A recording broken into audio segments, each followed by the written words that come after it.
266.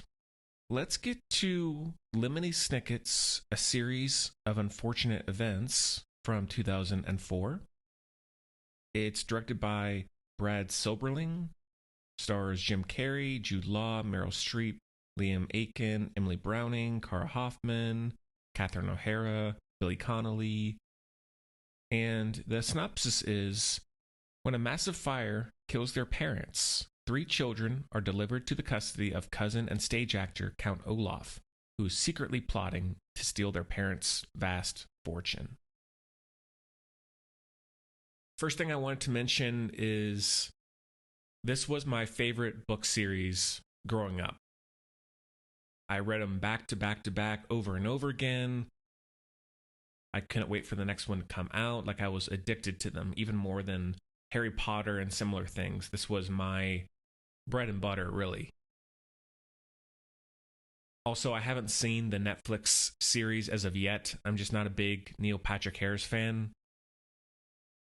I hadn't watched it, I don't think, in its entirety since maybe the late 2000s, so it had been quite a while. And rewatching it now, it didn't hold up as well as I had hoped. I still think it feels, in a lot of ways, very unique. The world building is interesting and memorable. Everything from production to costume design. It has a mix, I would say, between Tim Burton, Terry Gilliam, and maybe a little Chris Columbus. The cast, for one, is stacked. Jim Carrey is amazing. This was a great run for him. Meryl Streep. This was also Emily Browning's big break, or one of her big breaks when she was younger. However, the biggest problem I had this time around was not that much happens in this. Despite the vastness of the books, or the number of books, and I think that's why maybe doing a TV series like they did was the better option. But this almost feels like this should have been the first movie of an 8-part movie series or something. I do like the setup of the 3 orphans, and they have a nice chemistry and back and forth. And when they first arrive to Count Olaf's house. But after that, it just becomes a little frustratingly plain in that it just goes back and forth between different guardians. Count Olaf shows up as a different character and then tries to take the kids out or kill the guardian, whoever, and repeat. Plus, the third act seems to kind of come out of nowhere.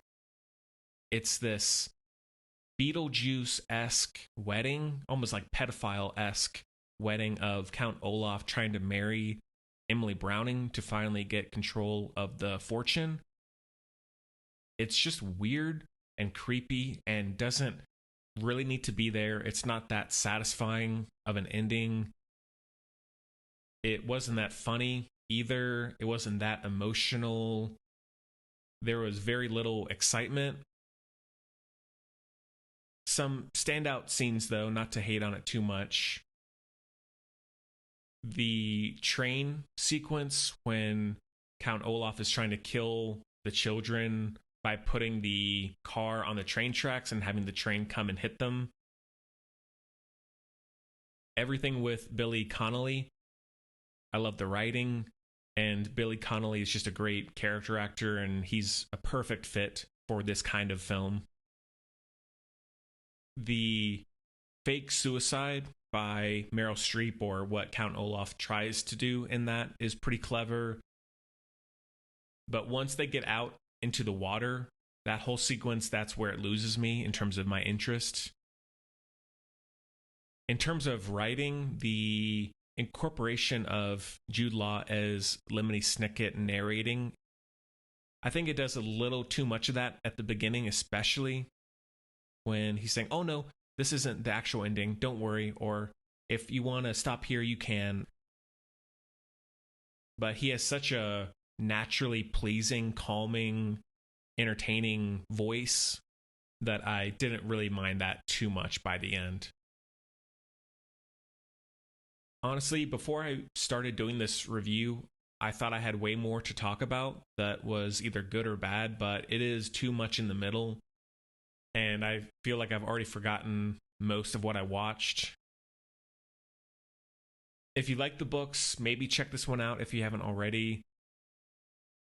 If I do get around to seeing the Netflix show, I'll review it on the podcast as well.